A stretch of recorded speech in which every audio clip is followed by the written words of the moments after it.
اللہ کم الحاکمین کی بے پناہ حمد و ثنا، جو مالک بھی ہیں، خالق بھی ہیں، رازق بھی ہیں اور مہربان بھی ہیں۔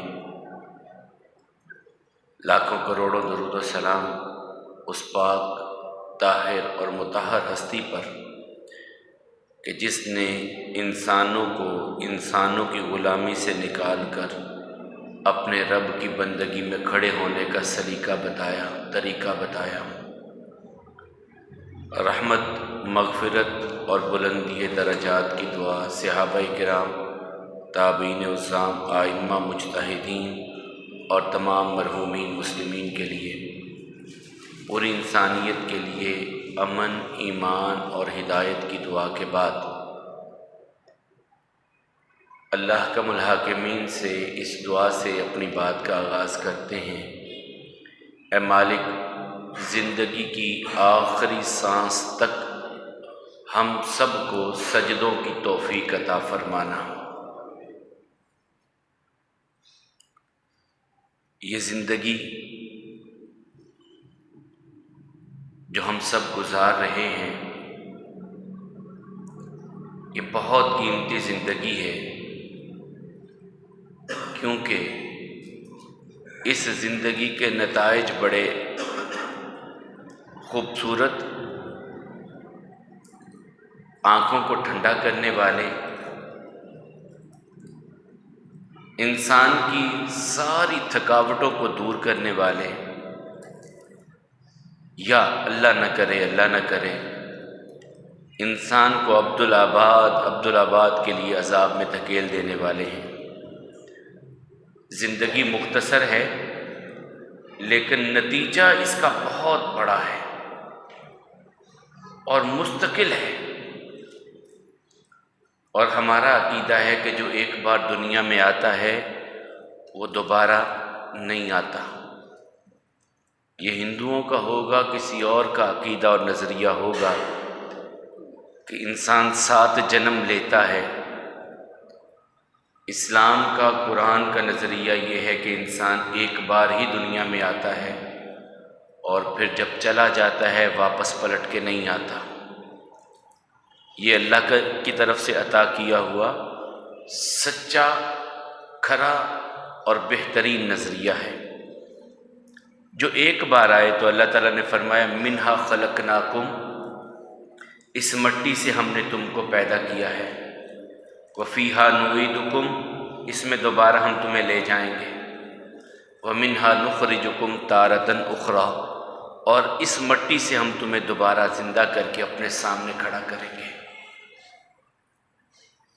اس مٹی سے نکال کر کے اپنے سامنے کھڑا کریں گے۔ کون کہہ رہے ہیں؟ اللہ تعالیٰ، کہ میں اپنے سامنے تمہیں کھڑا کروں گا۔ جب اللہ تعالیٰ کے سامنے جانا ہے تو اللہ تعالیٰ نے کچھ پوچھنا ہے، کچھ سوال کرنے ہیں۔ ان سوالوں میں سے پہلا سوال کیا ہوگا؟ وہ نماز ہے۔ خالق کائنات، خالق ارض و سما آپ سے، مجھ سے، سب سے پوچھیں گے میری بندگی کی نماز پڑھی ہے؟ یہ ابتدائی سوال ہے، اور ہم جانتے ہیں کہ جب بچہ پہلے سوال میں کنفیوز ہو جائے تو آگے چلنا مشکل ہو جاتا ہے۔ اگر پہلے سوال پر ہی معاملہ خراب ہو گیا تو آگے معاملہ خراب ہی خراب چلے گا۔ یہ ابتدائی سوال ہے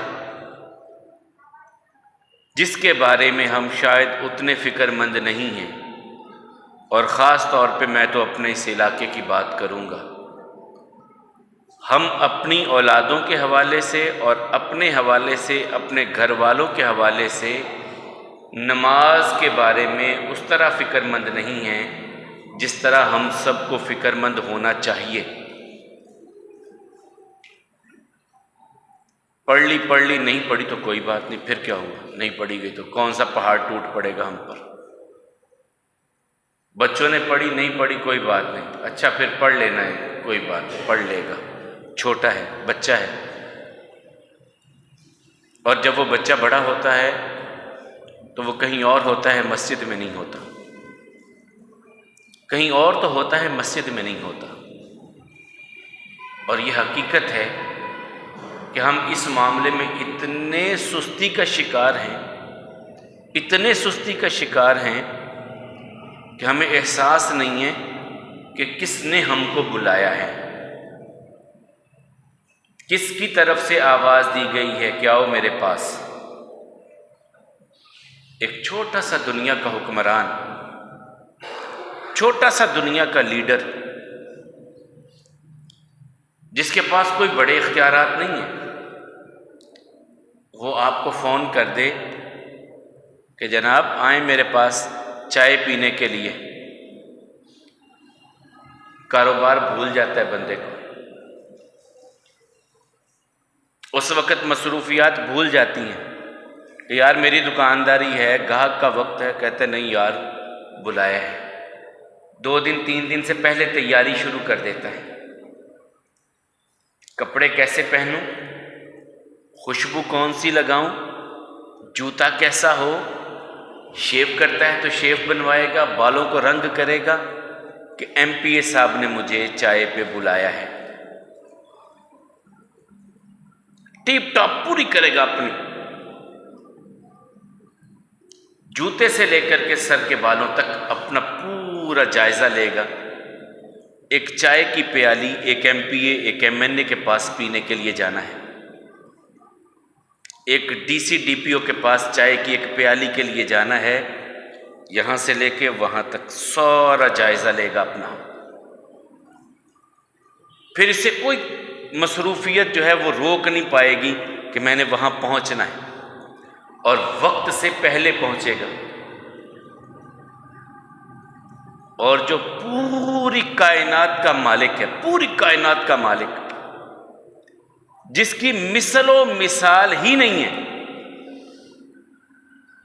جس جیسا کوئی ہو سکتا ہی نہیں ہے، کہ سارے مخلوق ہیں اور وہ اکیلا خالق ہے، اور جس کے ایک کلمہ کن سے زندگی یوں سے یوں ہو جائے کہ انسان تصور بھی نہ کر سکے، وہ بلا رہا ہے کہ آواز دو میرے در پہ آؤ۔ ہم کہتے ہیں کہ نہیں، ابھی تو دکان کا ٹائم ہے، گاہک کا وقت ہے، سارا دن بونی نہیں کی، بسم اللہ نہیں کی، اب تو گاہک کے آنے کا وقت ہے تو ہم مسجد چلے جائیں۔ اور کبھی چلے گیا کوئی ہم میں سے، ہمارا بھائی ہمارا بیٹا کوئی مسجد چلا گیا، اسے تو نماز پڑھنے کی پڑی ہوتی ہے، دکانداری کا وقت ہے تو نماز یاد آ جاتی ہے اس کو۔ ہم یہ کہہ رہے ہوتے ہیں دکانداری کے وقت میں نماز تھوڑی دیر بعد پڑھ لینا، وقت گزر بعد میں پڑھ لینا، وہاں جا کے پڑھ لینا، اس مسجد میں پڑھ لینا، اور اسی تصور میں ہم اپنی زندگیاں برباد کر رہے ہیں، اللہ کی قسم برباد کر رہے ہیں،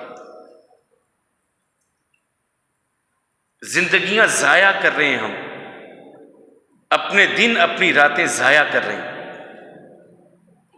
اگر بندگی نہیں ہے تو زندگی کیا ہے؟ فضول زندگی ہے۔ اگر اپنے رب کی پہچان نہیں ہے، اپنے مالک کی پہچان نہیں ہے، کیا کیا کچھ نہیں عطا کیا اس نے۔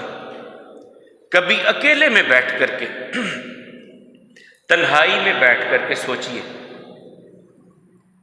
کہ یہ جو میرے ہاتھ پکڑتے ہیں، جن کی قوت اور طاقت پر مجھے بڑا ناز ہے کہ میرے ہاتھ بڑے مضبوط ہیں، یہ کس نے دیے ہیں؟ کبھی بیٹھ کر کے اکیلے میں سوچئے گا، یہ جو میری آنکھیں دیکھتی ہیں کس نے دی ہیں مجھ کو؟ یہ جو میں چل کے ہر جگہ پہ پہنچتا ہوں، یہ قدموں کو، میرے پاؤں کو چلنے کی طاقت کس نے دی ہے؟ وہ چھین لے تو کوئی دے بھی نہیں سکتا، اور عطا اتنی ہے کہ وہ خود اعلان کرتا ہے ان تعدوا نعمت اللہ لا تحصوها، میں نے تم پر اتنی نعمتیں نچھاور کی ہیں، اگر تم ان کو گننے لگ جاؤ تو گن نہیں سکتے۔ اللہ تعالیٰ کہتے ہیں میں نے اتنی نعمتیں، اور 2 دفعہ اللہ تعالیٰ نے یہ بات تکرار کے ساتھ کی ہے قرآن کریم میں، اتنی نعمتیں میں نے دی ہیں، تم گننا شروع ہو جاؤ، تمہاری زندگی ختم ہو جائے، میں نے جو تم پر انعامات کیے ہیں ان کو تم شمار بھی نہیں کر سکتے۔ کبھی دل میں شوق آیا کہ ہم اس کا شکریہ ہی ادا کرنے کے لیے آ جائیں؟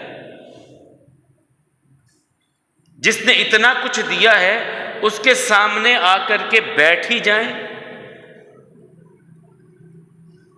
کبھی اپنے ماتھے کو اس کے سامنے رکھ دیں۔ یہ تو پہلا فرض تھا۔ ادھر اشہد ان لا الہ الا اللہ واشہد ان محمد عبدہ ورسول کہا، یہ اقرار کیا، اس کے بعد دوسری ذمہ داری آپ پر نماز کی عرض آپ پر عائد ہوگی، ذمہ داری نماز کی، اور آپ کی اپنی ذمہ داری نہیں ہے، آپ کے اہل و عیال کی ذمہ داری بھی آپ پر آ گئی۔ وَأْمُرْ أَهْلَكَ بِالصَّلَاةِ، اللہ تعالیٰ کہتے ہیں حکم دو اپنے گھر والوں کو نماز کے لیے، حکم دو، امر ہے، حکم دینا ہے اپنے گھر والوں کو۔ اور آقا فرماتے ہیں جس نے نماز کی حفاظت کی اپنی، قیامت کے دن اللہ تعالیٰ ایک نور عطا کر دیں گے، دلیل اس کے پاس ہوگی نجات کے لیے، کامیابی اس کے سامنے ہوگی، جس نے اپنی نماز کو مکمل کیا ہے۔ نماز نہیں پڑھی، روشنی نہیں ہے، نور نہیں ہے۔ صحابہ نے پوچھا تھا نا، اے حبیب خدا صلی اللہ علیہ وسلم، اتنے کھرب ہا کھرب انسان ہوں گے، آپ کیسے پہچانیں گے کہ یہ میرے امتی ہیں؟ کوئی پہچان ایسی، کوئی بات ایسی جس سے پتہ چل جائے کہ یہ میرے امتی ہیں، آپ کیسے پہچان لیں گے؟ تو آقا علیہ الصلوۃ والسلام نے فرمایا تھا غر المحجلین، تمہارے 5 اعضاء چمک رہے ہوں گے، ان سے میں پہچان لوں گا کہ یہ میرا امتی ہے۔ اور وہ 5 اعضاء آپ کے وضو والے، یہ آپ کی کوہنیوں تک ہاتھ ہیں، آپ کا چہرہ ہے، آپ کے پاؤں ہیں، یہ 5 اعضاء آپ کے چمک رہے ہوں گے، روشن ہوں گے۔ اللہ ہم سب کے لیے ایسا ہی کر دے، یہ نور دنیا میں بھی عطا فرمائے اور آخرت میں بھی عطا فرمائے۔ تو اگر کسی نے وضو کرنا ہی نہیں، اب ایسے وضو سے بات ایک اور ذہن میں آئی، اکثر ہم نے سنا نا بلال رضی اللہ تعالیٰ عنہ سے کے بارے میں رسول اللہ صلی اللہ علیہ وسلم نے کہا میں نے جنت میں قدموں کی آہٹ سنی، یہ صحیح بخاری کی حدیث ہے۔ فجر کی نماز کے بعد رسول اللہ صلی اللہ علیہ وسلم بیٹھے، پوچھا بلال سے، بلال تیرا کون سا عمل ایسا ہے جس پر تجھے ہو کہ یہ عمل میرا اللہ کو بڑا پسند آئے گا؟ کبھی ہم نے ایسا سوچ کے عمل کیا کہ یار میں نے یہ کام ایسے کرنا ہے کہ اللہ مجھ سے راضی ہو جائے؟ آقا پوچھتے بلال کوئی ایسا عمل جس پر تجھے ہو کہ یہ عمل اللہ کو میرا بڑا پسند آئے گا؟ تو مسکرا کے کہنے لگے یا رسول اللہ صلی اللہ علیہ وسلم، اللہ نے دین کی نعمت دے دی، اس سے بڑا میرے عمل کیا ہوں گے؟ دیکھیں عاجزی، دیکھیں میرے عمل کیا ہوں گے؟ کہا نہیں بلال، میں نے جنت میں اپنے آگے تیرے قدموں کی آہٹ سنی، تو کون سا کوئی عمل تو تیرا ایسا ہے؟ تو انہوں نے کہا یا رسول اللہ صلی اللہ علیہ وسلم، میں کوشش کرتا ہوں دن اور رات میں باوضو رہنے کی، اور جب بھی میں وضو کرتا ہوں تو پھر تحیت الوضو کے 2 نفل پڑھنے کی کوشش کرتا ہوں۔ یہ کام مجھے لگتا ہے کہ میرے رب کو بڑا پسند آیا ہوگا، باوضو رہنا اور وضو کے بعد 2 تحیت الوضو کے 2 نفل ادا کر لینا، شاید اس وجہ سے اللہ تعالیٰ نے یہ مقام مجھے عطا کیا۔ تو نماز، اور نماز میں 5 نمازیں، کیونکہ اللہ تعالیٰ نے کیا فرض کیا ہے؟ 5 صلوات فی الیوم واللیلہ، دن اور رات میں 5 نمازیں اللہ تعالیٰ نے فرض کی ہیں، دن اور رات میں 5، اور اس میں سب سے مشکل نمازیں 2 ہیں، جن کے بارے میں صحابہ کرام کہتے کہ ہم نے ایک ٹیسٹ رکھا تھا، فجر اور عشاء میں جو نہیں آتا ہم سمجھتے اس میں کچھ نفاق پیدا ہو گیا ہے، ایمان کم ہو گیا ہے، اس کا منافقت کی طرف جانے لگ گیا ہے، جو فجر میں اور عشاء میں حاضر نہیں ہوتا۔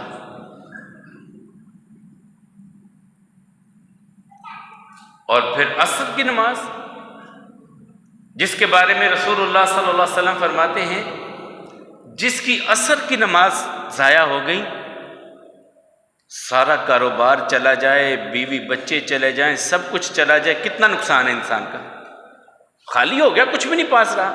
فرمایا اس سے زیادہ نقصان اس نے کیا ہے جس نے عصر کی نماز نہیں پڑھی۔ کانما وطر اہلہ و مالہ، عصر کی نماز چلی گئی، نہیں پڑھ سکا، ضائع کر بیٹھا، وقت گزار چکا۔ فرمایا اس نے اتنا اپنا نقصان کر لیا ہے، گویا مال اولاد سب کچھ اس کا ضائع ہو گیا۔ کہاں ہم میں فکر ہے یہ؟ کبھی یہ تڑپ، کبھی یہ شوق، کبھی یہ ذوق، کبھی اس طرح ہمارے ذہنوں میں آیا ہو۔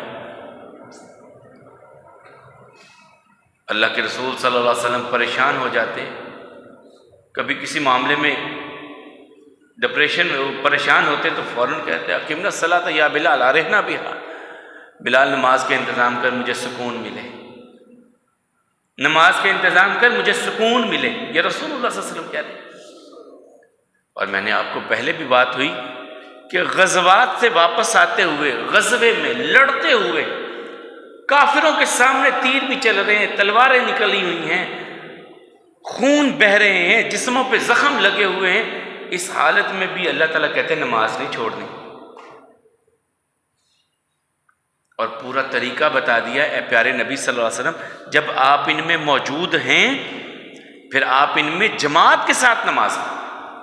جماعت یہ نہیں ہے کہ اکیلے اکیلے اب جہاد میں ہو، کافروں کے ساتھ لڑ رہے ہو تو جہاں جس کا جی چاہے نماز، نہیں، آپ موجود ہیں، آپ جماعت کروائیں، تیر برستے ہیں تو برستے رہیں، تلواریں چل رہی ہیں چلتی رہیں، جماعت کروانی ہے وہاں پہ آپ نے۔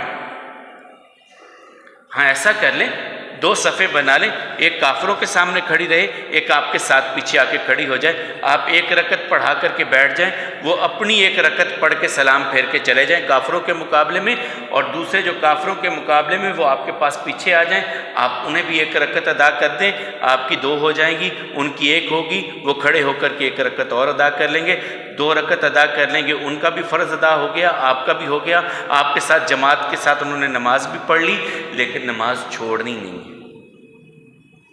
اور جماعت کی اہمیت کتنی دی، جماعت کے ساتھ نماز ادا کرنا، جماعت کے ساتھ نماز ادا کرنا، ورکعوا مع الراکعین، رکوع کرنے والوں کے ساتھ مل کے رکوع کرنا ہے، اکٹھے ہو کر کے نماز پڑھنی ہے، جماعت کے ساتھ۔ جماعت کی اہمیت یہ بھی ہم میں مفقود ہوتی جا رہی ہے۔ جو جماعت کی اہمیت ہے، جماعت کے ساتھ نماز پڑھنے کی اہمیت ہے، وہ اکیلے نہیں ہیں، وہ یہ 5 نمازیں تو فرض ہیں دن اور رات میں، اگر 50 ہوتی تو کیا ہوتا؟ ہم سے تو 5 مشکل ہو رہی ہیں، اور ان 5 نمازوں ہی کے بارے میں رسول اللہ صلی اللہ علیہ وسلم کہتے ہیں بشارت دے دو، خوشخبری دو ان لوگوں کو جو اندھیرے کی نمازوں میں مسجد میں چل کر کے آتے ہیں، فجر اور عشاء میں اندھیری نمازوں میں آتے ہیں مسجد میں چل کر کے۔ اور ایک بار رسول اللہ صلی اللہ علیہ وسلم فرمایا، اللہ تعالیٰ نے پوچھا اے محمد صلی اللہ علیہ وسلم آپ جانتے ہیں ملائے اعلیٰ کے فرشتے کس بارے میں آپس میں بحث کر رہے ہیں، تکرار کر رہے ہیں؟ نہیں، اللہ تعالیٰ بہتر جانتے ہیں۔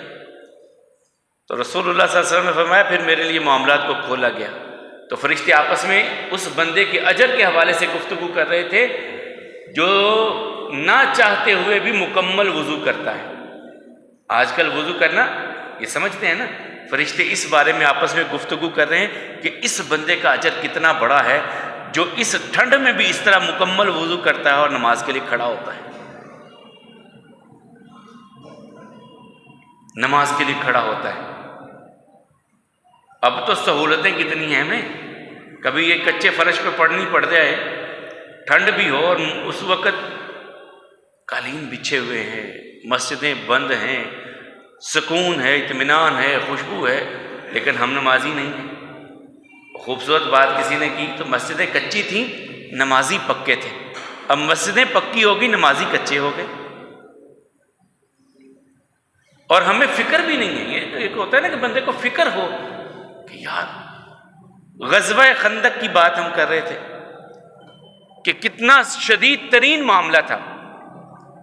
یوں سامنے کافروں کے اتنے جھنڈوں کے جھنڈ کافر، اور عصر کی نماز کا وقت گزرتا جا رہا ہے.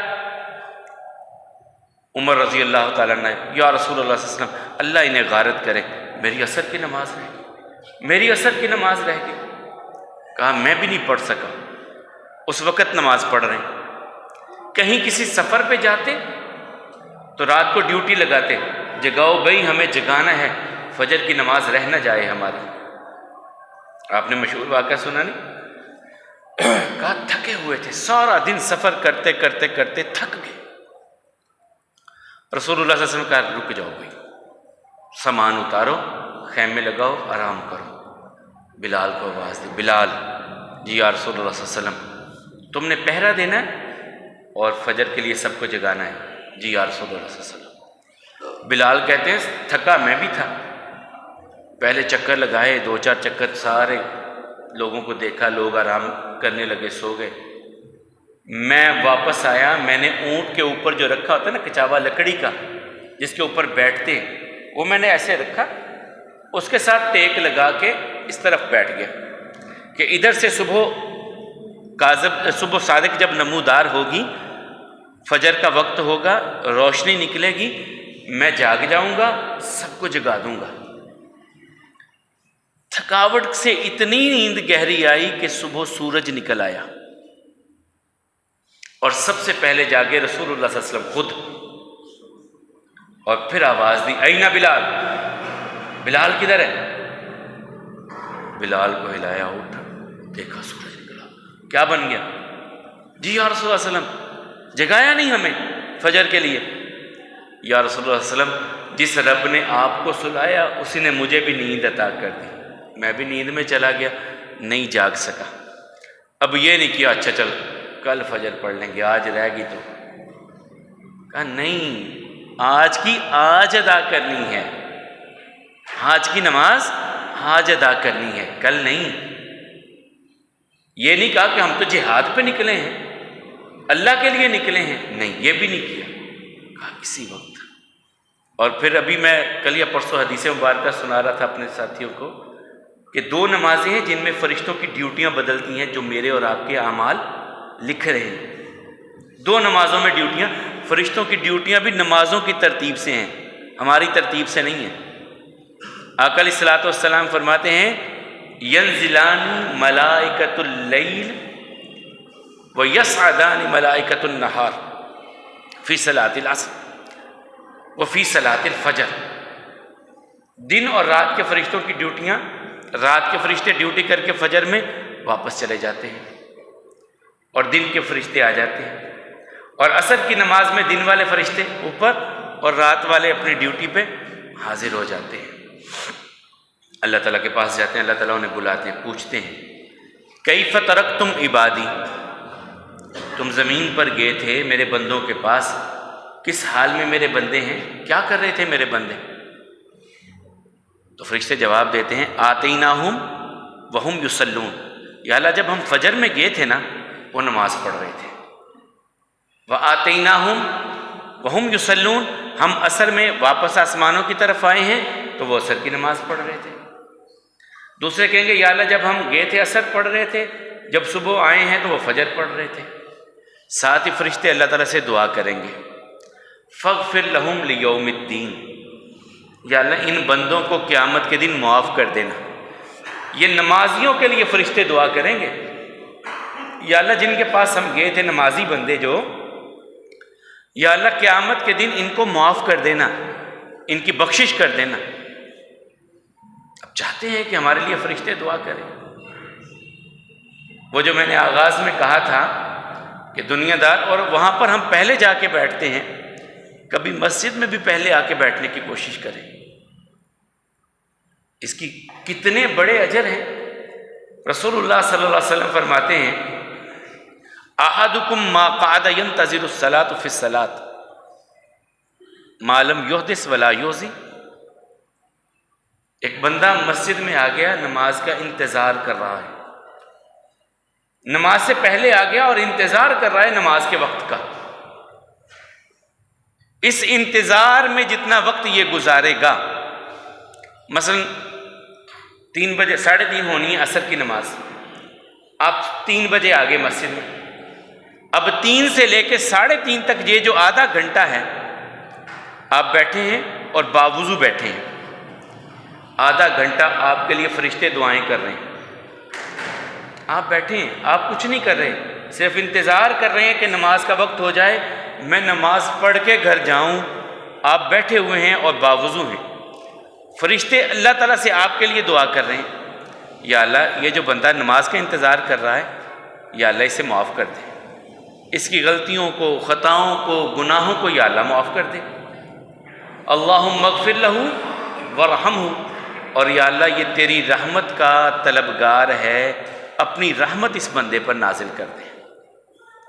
فرشتے کیا کہہ رہے ہیں؟ یا اللہ ایک تو اسے بخش دے، اور دوسرا کیا کر، اس پر اپنی رحمتیں نازل کر دے۔ اللہ یہ جو بندہ نماز کا انتظار کر رہا ہے، نماز کے انتظار میں بیٹھے، ہم تو اگر آئیں بھی تو کہاں کس وقت پہنچتے ہیں؟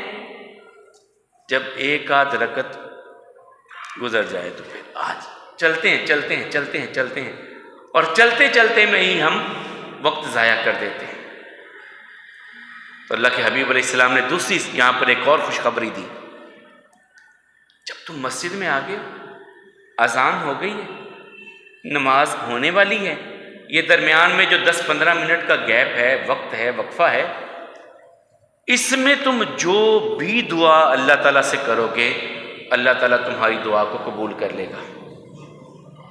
یہ انتہا درجے کا قبولیت کا وقت ہوتا ہے اذان اور اقامت کے درمیان۔ آقا علیہ الصلوۃ والسلام فرماتے ہیں لا يرد الدعاء بین الاذان والاقامہ، اللہ رد نہیں کرتے اذان اور اقامت کے درمیان جو وقت ہے، اس میں کی ہوئی دعا کو اللہ تعالیٰ رد نہیں کرتے۔ اور اس کے ساتھ ساتھ سب سے بڑا معاملہ کہ یہ ایک ایسا عمل ہے جو آپ کو سکون عطا کرتا ہے۔ نماز ایک ایسا عمل ہے جو آپ کی زندگیوں میں ٹھہراؤ لاتا ہے، جو آپ کا دنیا میں آنے کا مقصد آپ کو بتاتا ہے۔ اور اس میں رسول اللہ صلی اللہ علیہ وسلم فرماتے ہیں میرا جی چاہتا ہے، کتنے رؤوف الرحیم ہیں، کیسے رحمت للعالمین ہیں کہ کسی نے کچھ بھی کہہ دیا تو معاف کر دیا، لیکن بے نماز کے بارے میں اتنا غصہ اور اتنی ناراضگی ہے رسول اللہ صلی اللہ علیہ وسلم کو، کہتے میرا جی چاہتا ہے کہ میں اپنے مصلی پہ کسی اور کو کھڑا کروں، نوجوانوں کو کہوں کہ کچھ لکڑیاں اکٹھی کرو، ایندھن اکٹھا کرو، اور اپنے مصلی پہ کسی اور بندے کو کھڑا کروں اور ان لکڑیوں کو لے جا کر کے ان گھروں کو آگ لگا دوں جہاں بے نمازی رہتے ہیں۔ جو لوگ گھروں میں بیٹھے ہیں نماز پڑھنے نہیں آتے، میرا جی چاہتا ہے ان کے گھروں کو آگ لگا دوں، صرف ڈر یہ ہے کہ بچے ہیں، عورتیں ہیں۔ جہاں رؤوف الرحیم ہے، لیکن نماز کے بارے میں رسول اللہ صلی اللہ علیہ وسلم کس طرح لوگوں کو سمجھا رہے ہیں کہ اس کی اہمیت کیا ہے۔ یہ معاملہ میرے اور آپ کے لیے ہے کیا اہمیت رکھتا ہے، جس کے بارے میں سب سے پہلے سوال، اور اللہ کے رسول صلی اللہ علیہ وسلم کہتے ہیں قبر میں چلا گیا انسان، اور جب قبر میں گیا تو جب اٹھایا اس کو، ہاں بھی اب 2 سوال تجھ سے ہونے والے ہیں، تو اسے ایسے لگے گا جب یہ عصر کا وقت ہونے والا ہے کہ یار سوال بعد میں، پہلے نماز پڑھ لوں، اب کوئی سوال کرنے کی گنجائش ہی باقی نہیں۔ اسے وہاں بھی نماز کی اہمیت کا پتہ ہے، نماز کا پتہ ہے۔ تو اللہ تعالیٰ کہتے ہیں قد افلح من تزکیٰ وذکر اسم ربہ فصلی، یقیناً وہ بندہ کامیاب ہے جس نے اپنے آپ کو پاک رکھا، نماز پڑھی اور اللہ کا ذکر کیا۔ یقیناً اللہ تعالیٰ کہتے ہیں اس میں کوئی شک نہیں ہے کہ یہ بندہ کامیاب نہیں ہے، یعنی یہ یقینی بات ہے کہ یہ بندہ کامیاب ہے۔ میں اور آپ 5 بار دن میں آواز ہوتی ہے کامیاب ہونا چاہتے ہو، آ جاؤ بھائی، ہم کہتے ہیں نہیں، یہ کامیابی نہیں چاہیے، ہمیں تو کامیابی چاہیے یہ دنیا کی، ہمیں دنیا کی کامیابی چاہیے، عبادت پھر کر لیں گے۔ اور کبھی تصور ہوتا ہے ابھی یار کون سا بوڑھے ہوئے ہیں، جب زندگی آگے گزرے گی، جائیں گے 60-65 پہ، 70 پہ جائیں گے تو پھر، یا کبھی ہم یہ سوچتے ہیں اچھا یار کل سے پڑھیں گے، کل سے پڑھیں گے، کل جب اٹھیں گے نا کل سے ساری نمازیں، آج ابھی رہنے دو۔ اور زندگی کی وہ کل، ٹمارو از نیور کم، کل نہیں آتی، کل نہیں آتی زندگی میں۔ رات سویا اور سویا ہی رہ گیا، کیا لے کے گیا، کون سی چیز لے کر کے گیا، مال تو ادھر پڑا رہ گیا۔ گھر والے کوئی چیز ساتھ جانے دیتے ہیں؟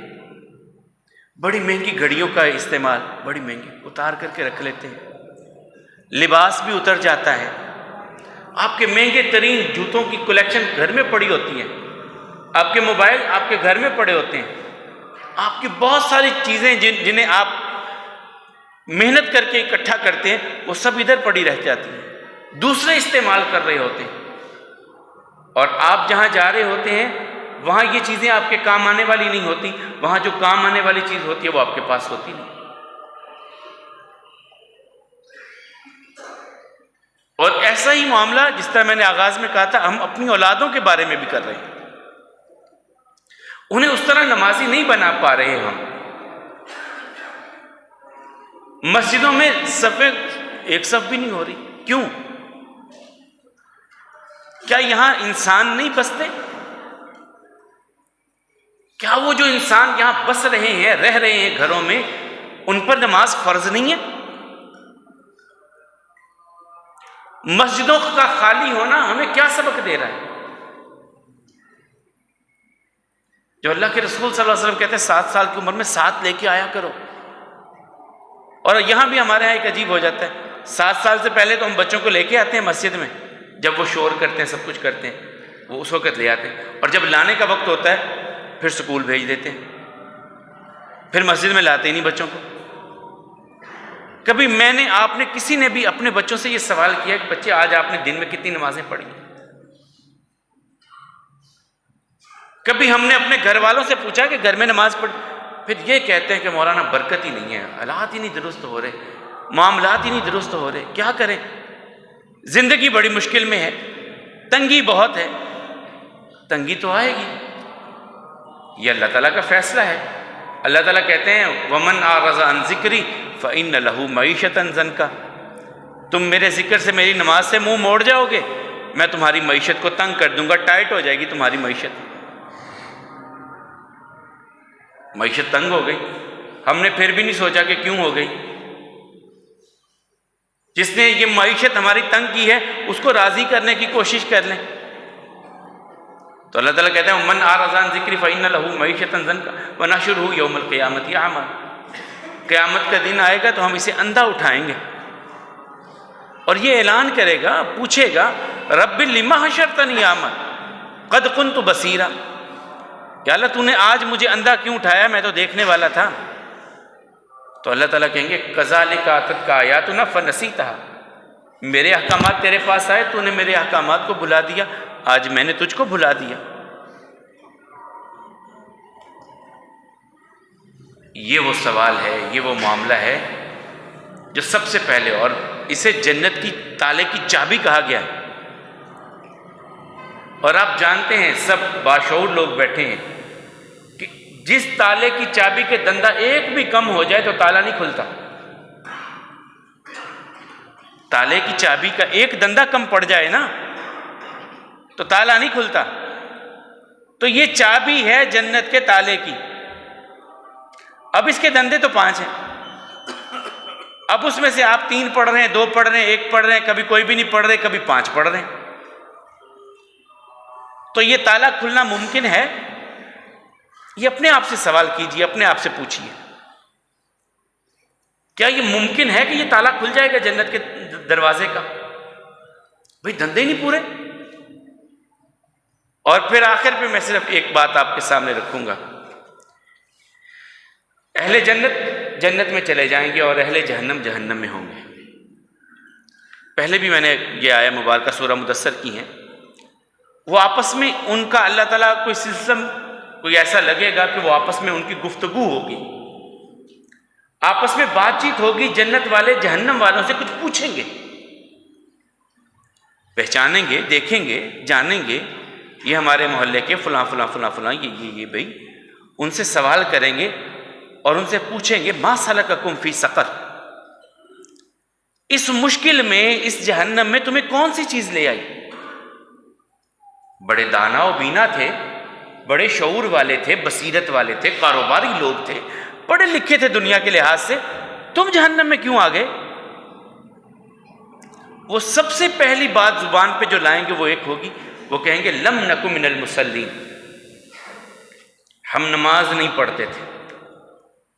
یعنی جھٹ سے جو جواب وہ دیں گے وہ یہی ہوگا کہ ہم نماز نہیں پڑھتے تھے۔ اور دوسرا کہیں گے وَلَمْ نَكُ نُطْعِمُ الْمِسْكِينَ، کسی غریب مسکین کوئی بھوکا آ جاتا ہم کہتے ہیں اپنی پوری نہیں پڑتی تمہیں کہاں سے کھلائیں۔ دوسرا گناہ اپنا اعتراف کریں گے وہ کہ ہم کسی مسکین کو کھانا نہیں کھلاتے۔ مسکین کون ہوتا ہے؟ جو محنت کرتا ہے، مشقت کرتا ہے، لیکن 2 وقت کا کھانا بھی، اپنی جائز ضروریات بھی پوری نہیں کر پاتا۔ تیسرا وہ کہیں گے وَكُنَّا نَخُوضُ مَعَ الْخَائِضِينَ، جب بحث کا بازار گرم ہوتا، محفل لگتی، ہم کہتے ہم سے کوئی جیت کے جائے گا کہاں، بڑی لمبی چوڑی بحثیں ہم کرتے تھے۔ وَقُلْنَا نُقَذِّبُ بِيَوْمِ الدِّينِ، ہم قیامت کے دن کا انکار ہو کوئی نہیں آئے گا، دیکھا جائے گا۔ حَتَّى أَتَانَا الْيَقِينَ، یہاں تک کہ آج ہمیں یقین آ گیا کہ یہ سب کچھ تو ہمارے سامنے آنا تھا۔ اللہ تعالیٰ کہتے ہیں فَمَا تَنْفَعُهُمْ شَفَاعَةُ الشَّافِعِينَ، یہ ایسے نالائق اور احمق اور بدبخت ہیں کہ ان کے بارے میں کسی کی سفارش بھی قبول نہیں کروں گا۔ اللہ تعالیٰ کہہ رہے ہیں۔ اللہ حکم الحاکمین، ہم سب کو یہ ایک وقت ہے جب اللہ نے آپ کو اختیار دیا ہے سجدوں کا، توفیق دی ہے، آئیے ایک وقت آئے گا، اللہ تعالیٰ کہتے ہیں قیامت کے دن جب ہم آئیں گے انسانوں سے حساب لینے کے لیے اور لوگوں سے کہا جائے گا سجدے میں جاؤ، سب لوگ سجدے میں جانا چاہیں گے، لیکن کچھ لوگوں کی کمروں کو ہم سخت کر دیں گے۔ یہ جو کمر ہے یہ سخت ہو جائے گی، جھک نہیں پائے گی۔ وہ جھکنا چاہیں گے، سجدہ کرنا چاہیں گے، لیکن نہیں کر پائیں گے۔ کیوں؟ اللہ تعالیٰ کہتے ہیں جب میں نے اس وقت بلایا تھا اس وقت تو تم سجدے کے لیے آتے نہیں تھے۔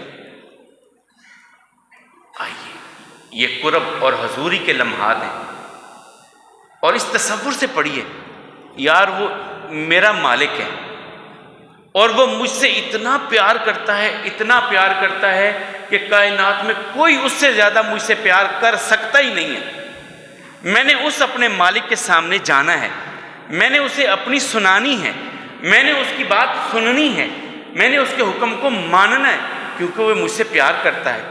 مجھے ان راہوں پہ چلنے کے لیے کہہ رہا ہے جو راہیں اس کے قریب مجھے کرتی ہیں۔ اور سجدہ تو کمال حضوری ہے، کمال حضوری کہ مالک اعلان کرتے ہیں وَاسْجُدْ وَاقْتَرِب، بندے میرے قریب آنا چاہتا ہے سجدہ کر، سجدہ کر میرے قریب آ جا۔ اور سجدہ بہت بڑی نعمت ہے۔ ربیہ بن کعب الاسلمی صحابی ہیں، غریب ہیں، مزدوری کرتے ہیں، لیکن مزدوری کے بعد شام کو جب کچھ وقت ہوتا تو رسول اللہ صلی اللہ علیہ وسلم کے پاس آ جاتے ہیں، کبھی پہرا دینے کے لیے، کبھی پانی کنویں سے لانے کے لیے، کبھی اور کسی کام کے لیے۔ ایک دن رسول اللہ صلی اللہ علیہ وسلم رات میں جب اٹھے تو محسوس ہوا کہ دروازے کے باہر کوئی ہے۔ پوچھا کون؟ یا رسول اللہ صلی اللہ علیہ وسلم ربیہ ہوں۔ کون سا ربیہ؟ بنو سلمہ کا۔ کیوں بیٹھے ہو؟ آپ کے پہرے کے لیے، آپ کی کوئی ضرورت ہو رات کو کہ کوئی کام پڑ جائے تو میں کام کر دوں، خدمت کے لیے حاضر۔ تو رسول اللہ صلی اللہ علیہ وسلم فرمایا اچھا، بڑے خوش ہوئے، تو کہا کچھ مانگو۔ اب انہوں نے بڑی کمال کی چیز مانگی۔ اب اپنے اپنے اندر سوچیں کہ ہم اس جگہ پہ ہوتے تو ہم کیا مانگتے؟ مزدوری کر رہے ہوتے، ہمارے پاس کچھ نہ اتنا ہوتا، ہم کیا مانگتے؟ کاروبار مانگتے، باغات مانگتے، زمینیں مانگتے، ہم یہی کچھ مانگنا، ہماری سوچ ہی یہاں تک ہے۔ ہم کہتے کہ یا رسول اللہ دعا کر دیں بس، ادھر اونٹوں کی قطاریں ہوں، ادھر بکریوں کے ریوڑ ہوں، ادھر میرا باغ ہو، ادھر میں ہوں، یہی مانگتے نا ہم۔ لیکن وہ بڑے بصیرت والے تھے۔ کہا یا رسول اللہ صلی اللہ علیہ وسلم مرافاتک فی الجنہ، یہاں آپ کا ہمسایہ بن کے بیٹھا ہوں نا، اللہ جنت میں آپ کا ہمسایہ اور پڑوسی بنا دے۔ اب یہ کیا مانگا انہوں نے؟